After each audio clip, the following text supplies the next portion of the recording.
Graça e paz, amém? Como é que está o dia, tá bom? Glória a Deus, aleluia. Deus seja louvado, amém, irmãos? Vamos ler a Bíblia e estudar nossos dois capítulos de hoje, capítulos abençoados. Nós vamos ler e meditar em 1 Crônicas 16 e depois 1 Crônicas 17. Dois capítulos, que na verdade já foram estudados por nós. Amém? Vamos orar? Bendito seja o nome do Senhor. Obrigado, Pai. Te agradecemos, te louvamos pela noite, pelo dia e por este momento sublime, onde lemos a Tua palavra e nela meditamos. Dá-nos a graça de receber algum ensinamento que seja importante para a nossa vida. Eu te peço e eu te agradeço em nome do Senhor Jesus Cristo. Amém. Pode sentar, queridos.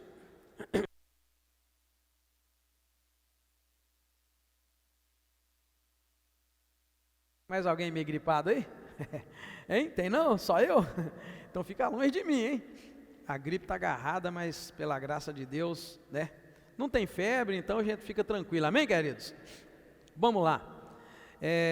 O capítulo 17, irmãos, foi visto por nós, tá?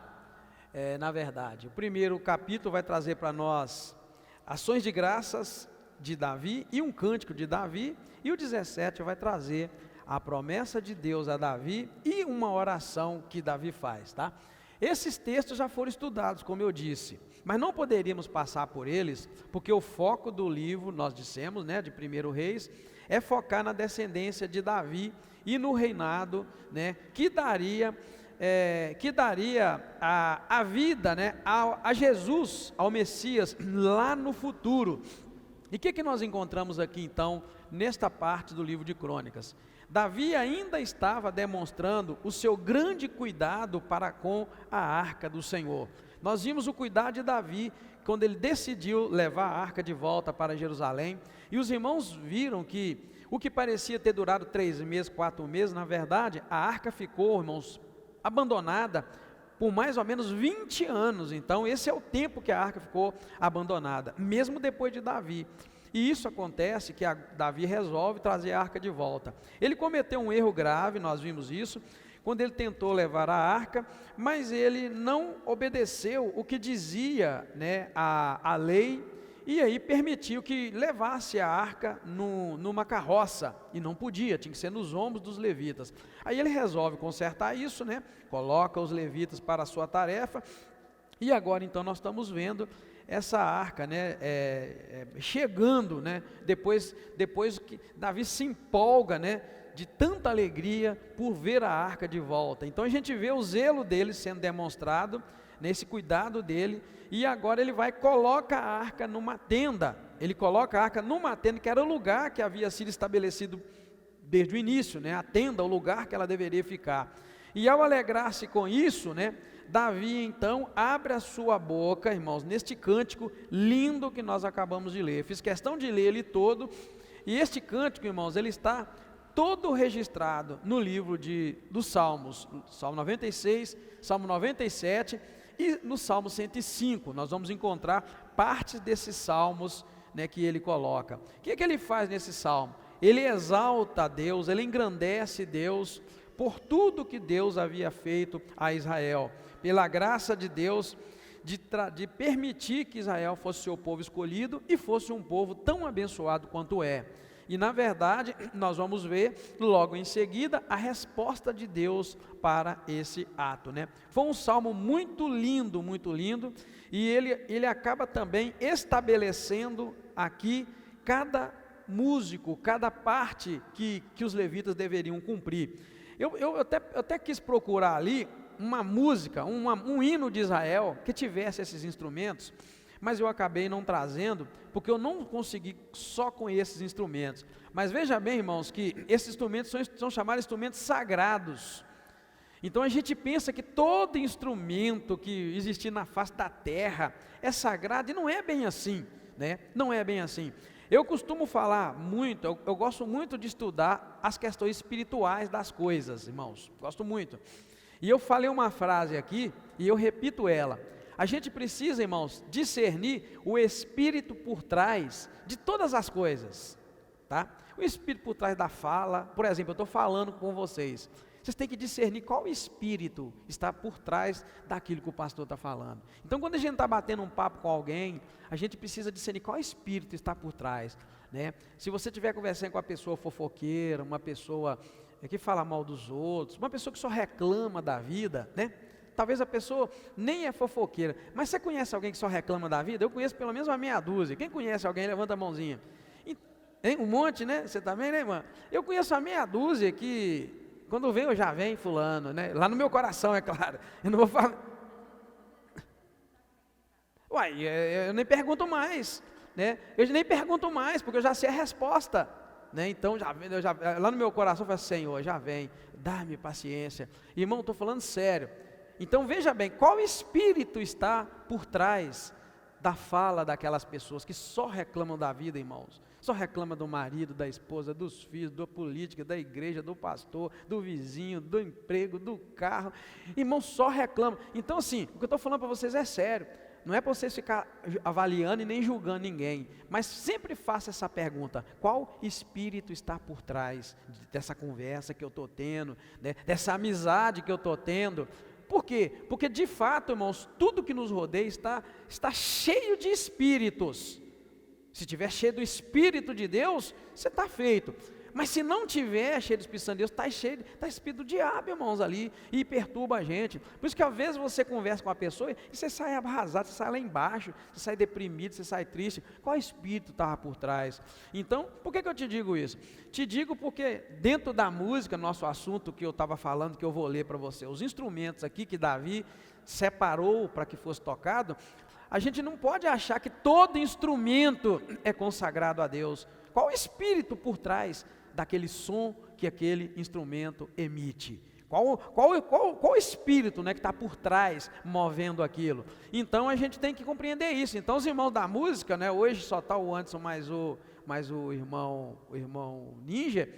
É muito sério, irmãos. Às vezes a letra da música pode até ser um texto da Bíblia, mas o espírito por trás daquela música chamada música que gospel que nós estamos cantando, qual espírito está por trás dela? Porque não adianta você pensar que só por ser Bíblia, Deus está ali. Não, não funciona assim. Não funciona assim mesmo. Eu li uma entrevista de uma mulher que se converteu, né, a Jesus há muitos anos, virou uma pregadora da palavra, uma cantora mundana, e eu quero até um dia reunir com um grupo de louvor para a gente ouvir a fala dessa mulher. Essa mulher era do mundo, se converteu, ficou aquelas crentes radicais, enjoada mesmo, sabe?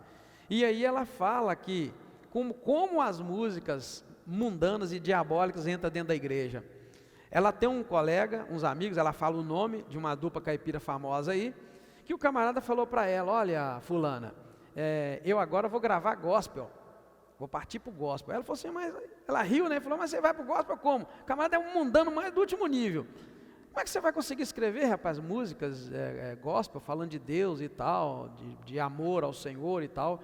Ele pegou e falou, sabe o que ele falou com ela? É músico famoso, irmãos, tá? Não é que está começando, não. Ele falou assim, não, é muito simples, eu vou continuar fazendo as minhas músicas de amor e substituir ele, ela, por Deus e por Jesus, minha namorada, meu namorado, substituir as partes que identifica para quem ele está cantando, por Deus e Jesus. Esse é o nível, irmãos, de música que a gente canta na igreja. Muitas delas. Você já notou que a gente canta umas músicas que o fogo desce na igreja e tem outras que não sai nada? Essa é a diferença. Qual é o espírito por trás da música? Então, eu vou trazer isso, quero reunir com eles e mostrar um dia que eles tiverem paciência, né? Porque tem que ter paciência. Uma das coisas que está faltando em nós é paciência. Você viu? Falando ontem, né? Anteontem, aliás, no estudo. Quer ouvir a voz de Deus? Primeira coisa, tenha tempo com Deus. Se a gente não tiver tempo com Deus, você não vai ouvir Deus nunca. Eu falei, sabe aquela pessoa fadigada que só vive correndo, apressada, hora marcada para tudo? Não vai ouvir a voz de Deus nunca. Você precisa ter tempo com Deus para você tirar lá alguns minutos, algumas horas do seu dia para ter comunhão com o Senhor, prestar atenção e ouvir, né, Ele te falando.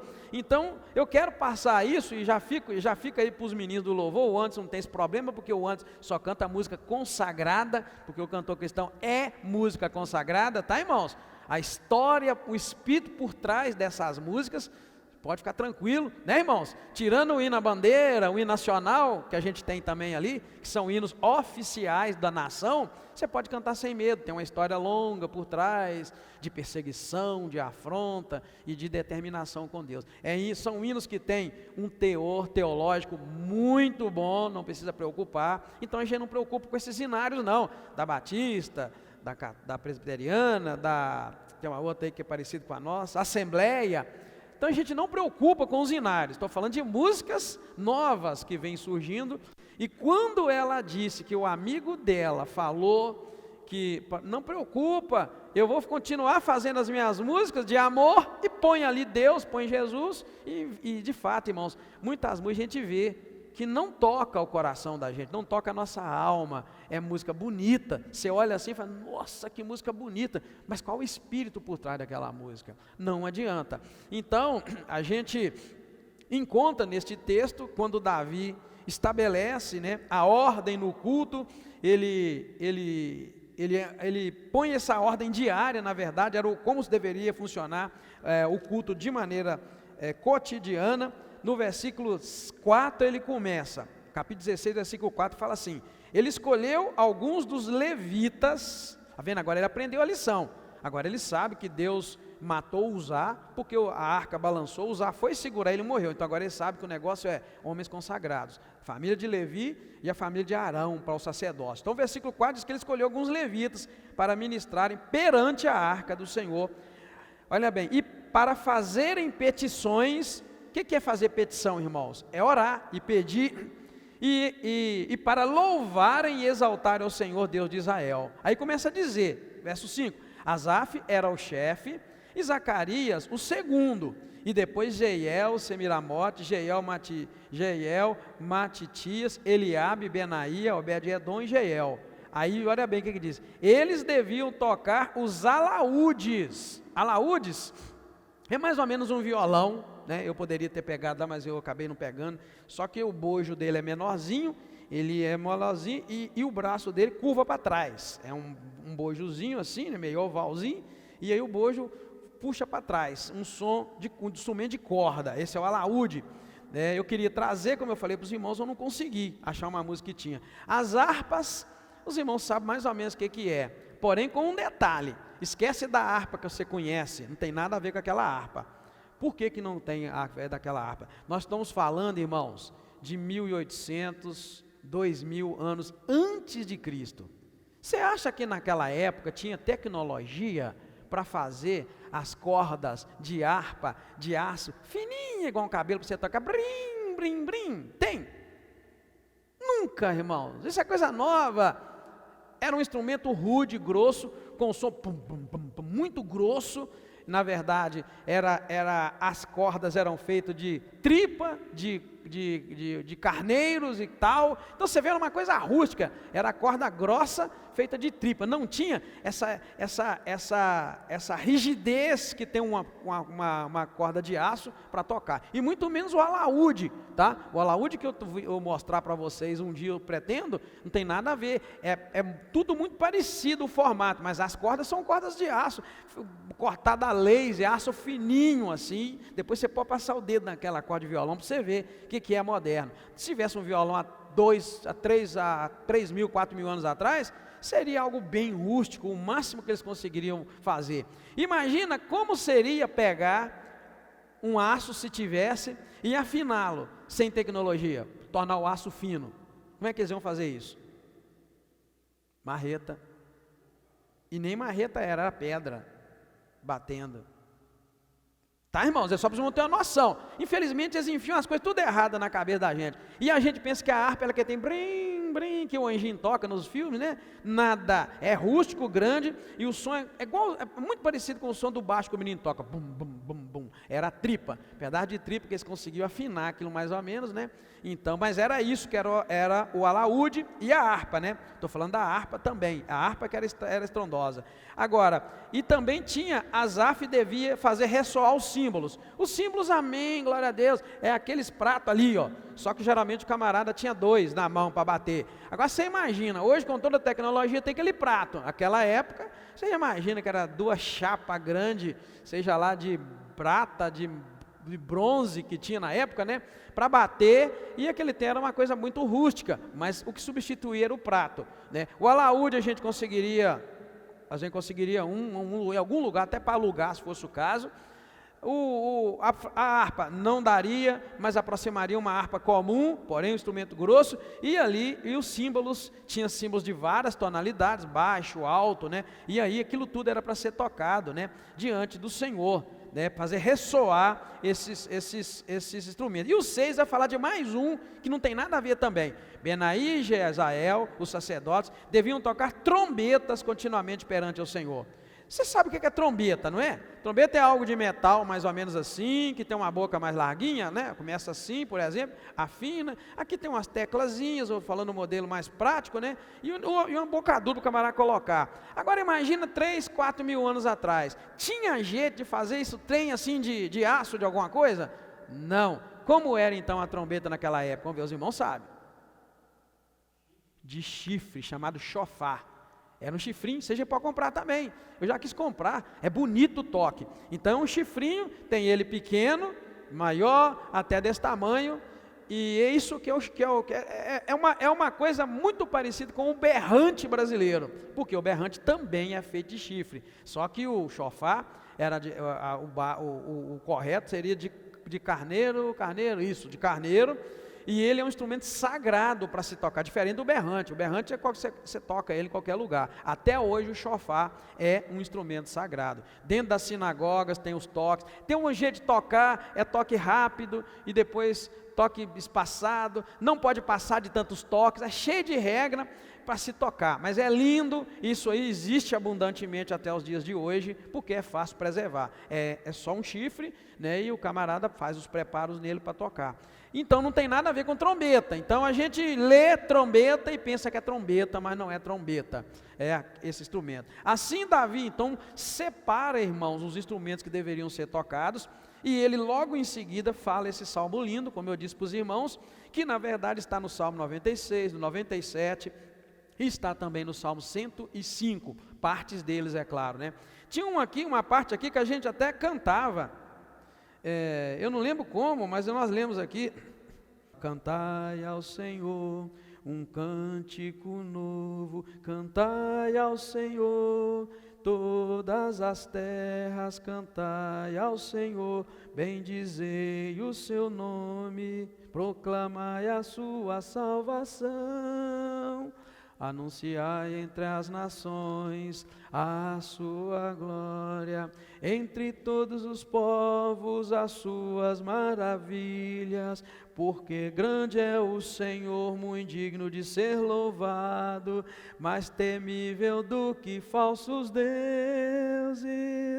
Glória e majestade estão diante dele, força e formosura no seu santuário. Glória e majestade estão diante dele, glória e majestade no seu santuário. Estou rouco? Tudo bem, irmãos, isso é só para os irmãos entenderem que Davi então cantou este salmo, estes salmos, né, que depois foram reescritos lá nos Salmos, de agradecimento a Deus, alegrando-se e exaltando a grandeza e a soberania de Deus. Salmo é isso, irmãos. Salmo é exaltar a grandeza, a soberania de Deus. Salmo é também oração, então é também reclamar, é confessar pecados, porque tudo isso envolve comunhão com Deus. Então o livro de Salmos é um livro de oração do povo de Israel, e é o livro de cânticos do povo de Israel. Você vai encontrar aqui a base para tudo, né? A base para tudo com relação à liturgia de culto, a louvor, a devocional. Você pode pegar salmo tranquilo, que você não vai errar, né? Expressa isso. Talvez sua alma está abatida, abre o coração e fala para Deus: minha alma está abatida, eu estou arrasado, eu estou decepcionado, eu estou triste, mas o Senhor é o Rei dos Reis, o Todo-Poderoso, e eu descanso a minha alma em Ti. É isso que é salmo. Por isso que lá na frente vai falar assim: não vos embriagueis com vinho em que há contenda, mas enchei-vos do Espírito. E lá fala: falando entre vós com salmos e cânticos espirituais, cantando e salmodiando o vosso coração. É isso que é salmo. Você pecou, vai, dobra o joelho: Senhor, me perdoa, eu fui fraco outra vez, eu pequei, eu não devia ter pecado, contudo, tua mão e o teu braço forte pode me levantar. Isso é que é salmo, querido. Só que a gente pensa, a gente faz umas orações mais bobas do mundo, né? O próprio Salmo 100 ensina a gente, né, para a gente entrar por suas portas com ações de graças e em seus atos com hinos de louvor. Então a Bíblia nos dá as direções. Se você começar a chegar diante de Deus assim, você vai ver que sua vida vai ser mudada. Isso faz parte de uma comunhão com Deus, né? Tipo assim, a gente peca, a gente erra, tem perdão, tem misericórdia de mim, Senhor, me perdoa, não devia ter feito aquilo. E a gente às vezes até faz falsa promessa, né, que não vai fazer mais, mas depois faz.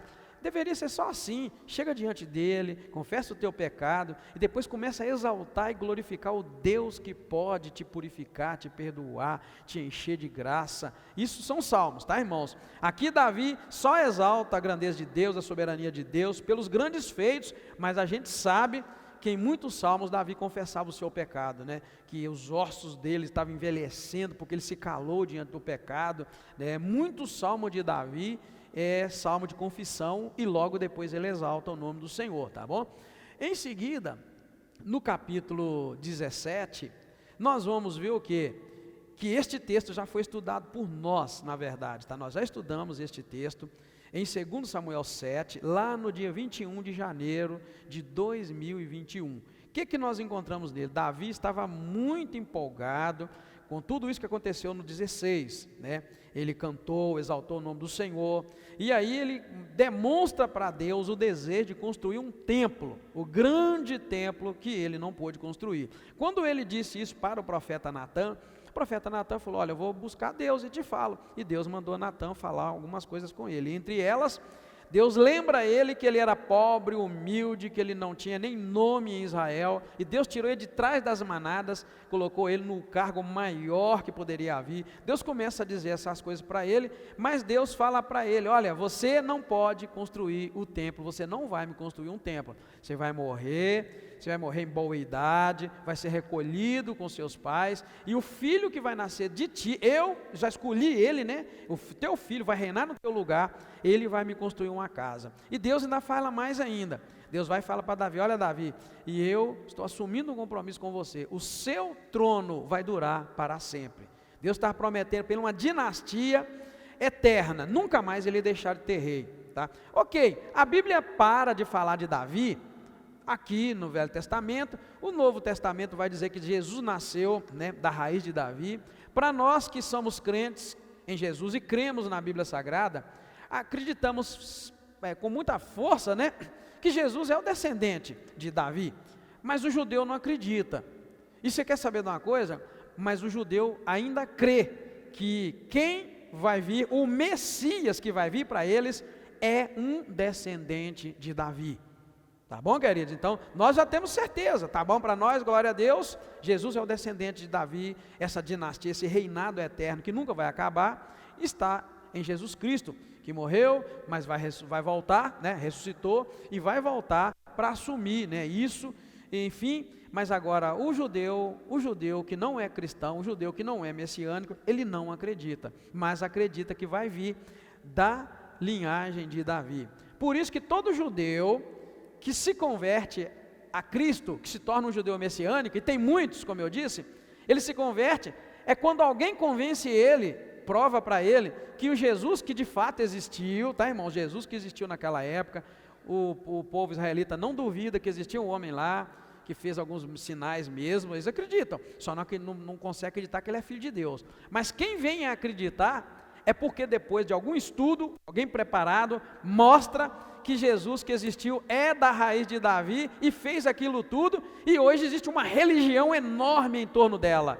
A maior religião do mundo, irmãos, chama-se cristianismo, é a maior, tá? Ou bem ou mal, né?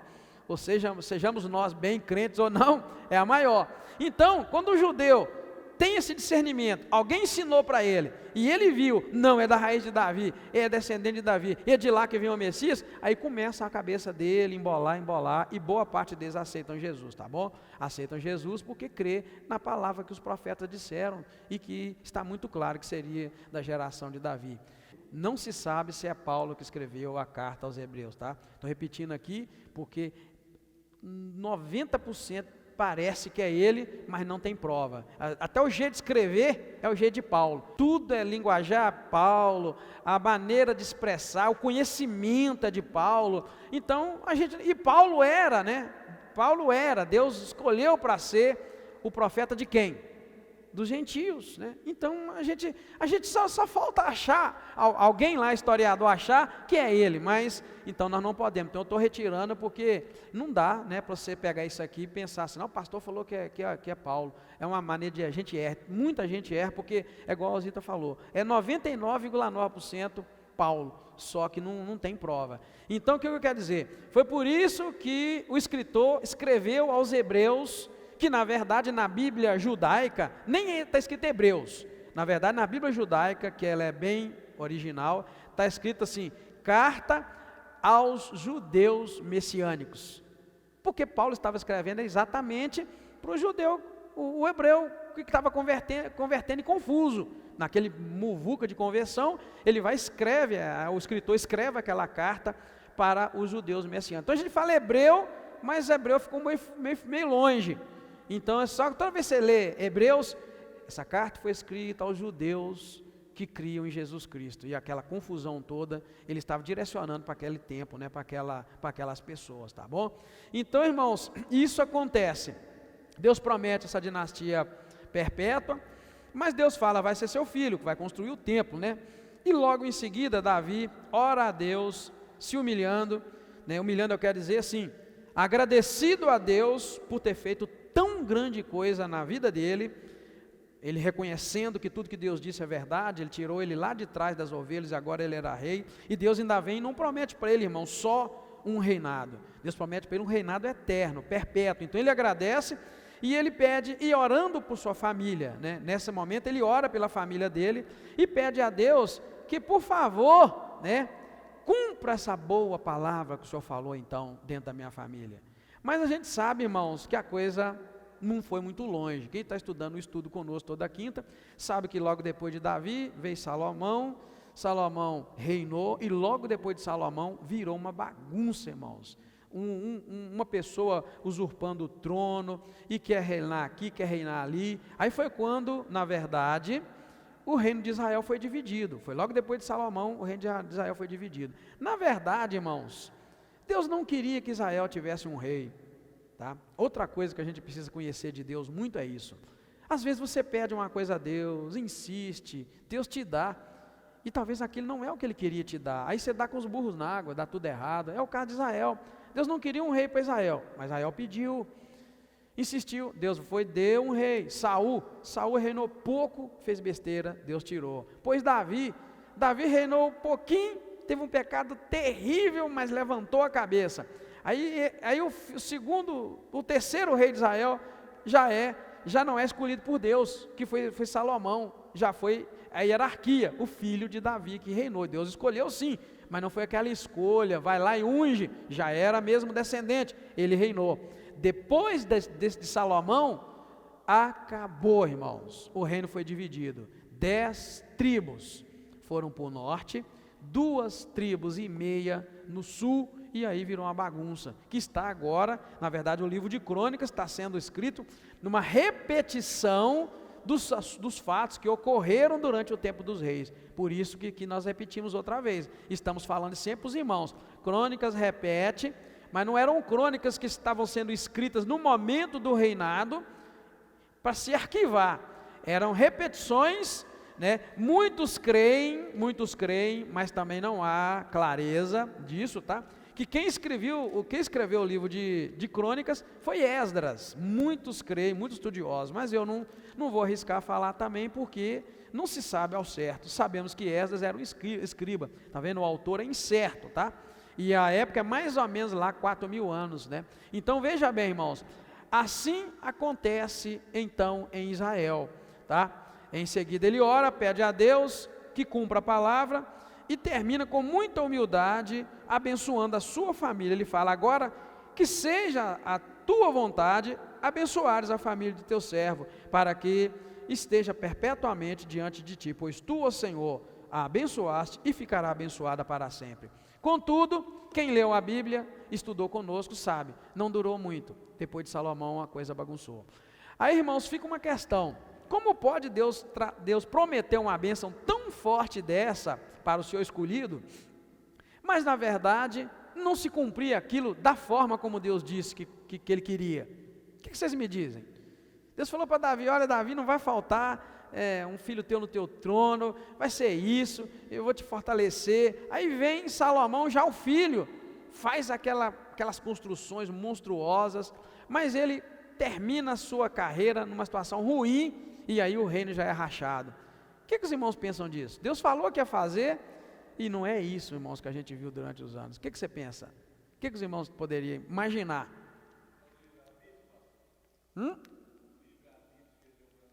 Exatamente. Raidan está falando, a liberdade de escolha, pastor, é livre-arbítrio? Sim, irmãos. A gente precisa focar nisso. Deus vai cumprir, sim, tudo o que ele diz do reino perpétuo, mas você pode notar que não é da forma como a gente imaginava. Porque quando ele falou para Davi, levantou Davi do nada, deu poder, o homem Davi continuou ali. Isso quer dizer o seguinte: a palavra de Deus foi enviada, mas o homem estava ali ainda, e Deus não anulou o homem. Deus não anula o homem, irmãos, diante da promessa. É isso aí, a livre-arbítrio continua. Então é por isso que é necessário focar na promessa de Deus. Esse mês é o mês da família, e infelizmente, vou falar infelizmente não, felizmente eu não preguei ainda no domingo, porque o primeiro domingo foi do trabalhador, foi a palestra, o segundo foi das mães, mas eu vou pegar o terceiro, e o quarto, e até o último, para a gente falar sobre a família, que é o mês da família. E eu quero falar sobre promessa de Deus na família, domingo que vem, se Deus der graça e tiver misericórdia. Por quê? Porque a promessa de Deus é uma coisa, mas a liberdade da gente viver ou não aquela promessa é outra que Ele não tira de nós. Aprendemos errado que se Deus prometeu, Ele vai cumprir. A gente tem até um hino que canta, né? Se Ele prometeu, Ele há de cumprir. Mas não é bem assim. Ele prometeu, mas o homem precisa andar nos mandados de Deus para que a promessa aconteça. Exato, é isso que eu vou falar, sobre as promessas de Deus sobre a tua vida e para a tua família. Deus não anula o homem, Deus não anula o seu direito de escolha. Deus prometeu te dar um casamento abençoado. Sim, amém, promessa, né? Mas aí lá na frente você não deixa Deus escolher também o teu namorado e a tua namorada para casar. Anula a promessa, não é que Deus ficou por mentiroso, não é porque Deus não cumpriu, Deus não cumpriu o que Ele falou. Vai olhar lá atrás, se você esperou em Deus. Olha bem, e eu estou te falando, irmãos, eu não gosto de criar historinha. A história de Abrão é assim. Deus chamou Abrão, falou: sai do meio do teu povo, dos teus parentes, e vai para um lugar que eu te mostrarei. Eu já mostrei para os irmãos. Abrão começou a desobedecer ali em Gênesis 12. Deus falou: sai do meio dos teus parentes, da tua cidade, da tua terra, e vai para um lugar que eu te mostrarei. Ele sai da terra, mas ele não sai do meio dos parentes. Por que ele não sai? Porque ele levou o primo. Ele levou o primo dele, Ló. Então, irmãos, a Bíblia é muito linda quando o Espírito Santo de Deus começa a te revelar. Ele obedeceu, mas obedeceu parte. E você viu a encrenca que foi Ló na vida dele, irmão, na caminhada? Mas Deus já falou para ele, trocando para miúdo: sai do meio da tua parentela, irmãos, quer dizer assim, sai do meio dos teus parentes e vai para um outro lugar que eu vou te mostrar. Ele saiu para o outro lugar, mas não saiu do meio dos parentes. Ele deixou quase todos e levou um. Aquele camarada deu um problemão para ele no caminho. Isso é para você ver, irmãos, que a promessa de Deus não anula a tua escolha. Ele não foi 100% obediente. E assim, o mesmo homem cometeu um outro erro lá na frente. Deus falou com ele: rapaz, eu vou te dar tanto filho que você não vai conseguir contar. Aí quando ele estava começando a ficar mais velho, irmãos, o que ele faz? Ele arruma concubina. Ele tem filho de uma outra mulher. Na hora que a Sara fez aquilo, ele tinha que ter falado para ele: não, Deus falou que nós vamos ter muito filho. Mas não, querido, outra vez o grande Abraão faz o que não devia. Irmãos, os muçulmanos são descendentes de Ismael, e os judeus são descendentes do Israel. É do Isaac, que veio para a linha de Israel. Você está entendendo, irmãos? É porque, na verdade, eu confundo, porque em Jacó, que Deus faz nascer Israel. Aí eu confundo sempre. Você está entendendo, irmãos? É assim que funciona. Dois filhos, dois rivais. E as duas maiores religiões, irmãos, vêm de lá. O cristianismo, que é a maior do mundo, né, hoje, a maior religião do mundo, ela vem do judaísmo, né, que veio da descendência de Isaac. Foi essa linha, ó, Jacó lá em cima, Abraão lá em cima, o Isaac e o Ismael. O Ismael forma os muçulmanos e o Isaac forma Jacó, que é Israel, e vem aqui a linha do judaísmo, que chegou no cristianismo, onde estamos nós. Então, as duas maiores religiões do mundo vêm de um homem só, vem de Abraão, o pai da fé, né? E Deus então vai cumprir com Davi, mas Deus vai cumprir, não me entendam mal, Deus vai cumprir com uma certa dificuldade. Não que Deus tenha dificuldade. Por que dificuldade? Porque Deus vai barrar sempre no coração dos homens maus, tá? Então vai ter rei bom, Deus vai abençoar. Rei ruim, Deus pela misericórdia segura. Até que chegou nesse ponto que nós estamos, Deus não segurou mais. Deus falou: agora vocês vão todo mundo para o exílio. O norte já está no exílio mesmo, né? As 10 tribos. Agora o sul também vai. Nem por amor a ninguém, mas nem a mim mesmo, eu vou segurar Jerusalém. Agora Jerusalém vai sofrer. Então, nesse momento que nós estamos lendo isso, as crônicas estão registrando a história passada, e eles estão no exílio na Babilônia. Deus então ali liberou eles por causa da escolha. Porém, Deus vai trazê-los de volta, né? E lá no nosso tempo agora, década de 40, 60, se eu não me engano, aí vai nascer pela primeira vez na história o Estado de Israel. Pode digitar lá, você vai ver. O Estado de Israel é novinho. Israel tem 9 milhões de habitantes, só pouquinho só. É muito menos do que São Paulo, para você ter uma ideia. É novo o Estado de Israel, é coisa nova, porém já é uma potência, porque tem a mão de Deus abençoando eles, como Deus prometeu. Então hoje é um Estado, e Deus está, né, confirmando a palavra que havia dito que faria, e Davi continua sendo um rei referência em Israel até os dias de hoje, e de onde eles esperam o Messias, tá bom?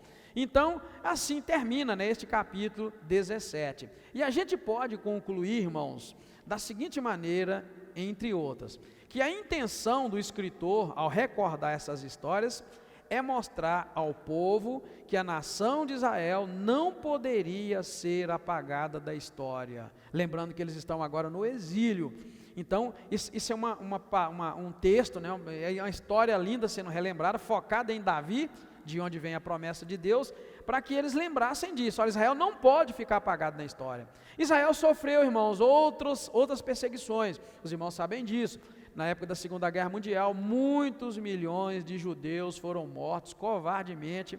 Então Israel sempre tem sofrido, em algum momento, algum abalo, né? Não cabe a nós questionar por quê, mas a história de Israel não poderia ser apagada e nem pode ser apagada, tá? E por mais difícil, irmãos, que a situação estivesse, a promessa de Deus é que tudo ficaria bem. Então esses escritos, você pode dizer, mesmo a gente estando no exílio, existe uma promessa de Deus de estabelecer o reinado de Davi, e tudo vai ficar bem, porque tem uma promessa de Deus. Amém, queridos? Por isso que é importante a promessa. E aí eu termino com essa frase grande ali, ó. Em tempos difíceis, devemos nos agarrar às promessas de Deus, irmãos, tá? Em tempos difíceis não resta mais nada, senão a promessa de Deus. E é sobre isso que eu quero falar com a igreja nesse mês, tá? Não podemos, irmãos, ficar à mercê dos problemas, da dificuldade. Gasolina está muito alta? Tá. Está aumentando mais? Tá. Diz que teve mais um aumento agora. Vai chegar a quantos reais? Tem lugar que já está R$10, aqui ainda está menos de 8. Mas e aí, até onde vai? Os donos de comércio estão sofrendo, tudo está sofrendo. E aí, irmão, é onde entra a igreja, é onde entra a palavra de Deus, é onde entra a Bíblia. O livro de Crônicas é o escrito para Israel, na época da dificuldade, dizendo para eles: olha, a história de Israel não pode apagar, irmão, nós estamos sofrendo com tudo isso, mas tem uma promessa de Deus que não vai ficar assim.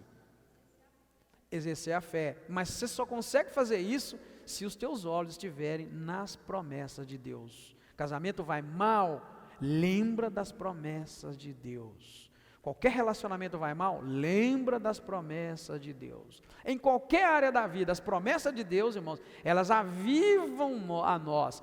Promessa de Deus não é garantia que aquilo vai acontecer, porque nós estamos vendo, Deus promete, o homem tem livre-arbítrio, escolhe errado, Deus corta.